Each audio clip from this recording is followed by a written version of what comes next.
this augments what our facilities are in hospital in the event that we have a second wave and we tax those facilities.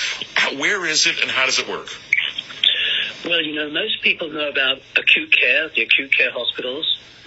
Most people don't know about the complex continuing care rehabilitation centres, but they very much go hand in hand. So to cut to the heart of the matter, when COVID hit, the ICUs had to clear some beds so that they could admit people with COVID. And so they turned to the Toronto region, turned to West Park, and basically said, look, you've got 46 beds where you take patients who are ventilated. Can you expand very quickly by another 23 and give us some relief so we can admit COVID patients? And that's the heart of the story. Okay, so you've now got a facility that will handle how many simultaneously? Well, when we're full, it'll be 69 patients who require life support. Okay, so Dr. Goldstein, tell me, because I'm a layperson and so are most of our listeners, when you talk about long-term ventilation unit, what you're really talking about is ultimately 69 beds, all of them equipped with the same things that acute care facilities, ICUs, and hospitals would be, right up to and including the ventilators, so that you can spell the hospitals from that heavy load in the event we have to face it. That's right.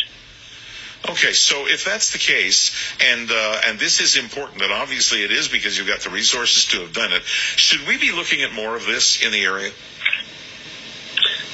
Well, it's always hard to know. West Park is a provincial centre of excellence, so we've been doing this for a while, and we're always bed planning, and there never seem to be enough.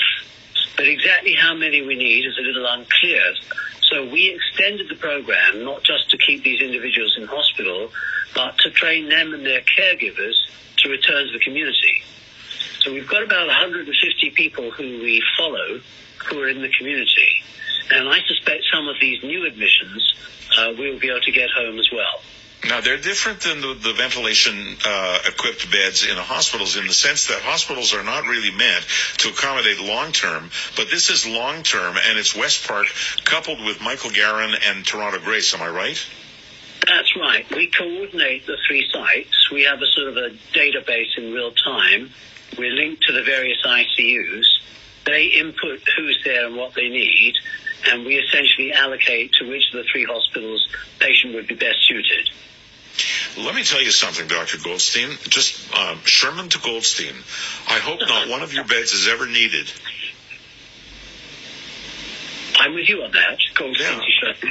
I think everybody is with me on that, and I think you're of the same mind. So this is a question of being prepared rather than hoping that you fill up every bed. Do you have any sense yourself as a medical person whether or not we really are in severe danger of a second wave?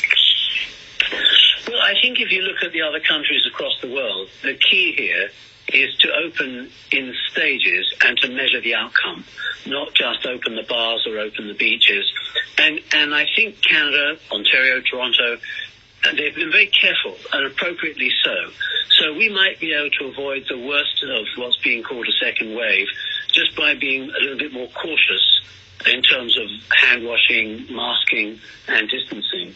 Well, it struck me as a lay person who asks these questions rather than answers them, that by opening the door a crack at a time, just a crack at a time, you would have an easy reference. For example, if we now go to stage 3 and next week, 2 weeks, 3 weeks from now, we see that we're spiking 150, 200, 250 cases, we know that the stage 3 was probably a bit premature in Toronto. That's a bad example, perhaps, but it is an example of what happens when you measure what each particular move does. But I think you're right. I think that Canada, amongst all the countries, has done a great job, and Ontario in particular. No argument from me on that one. I agree completely with you. Well, I'm going to end it there and say thank you very much for sharing with us what you're doing, and congratulations.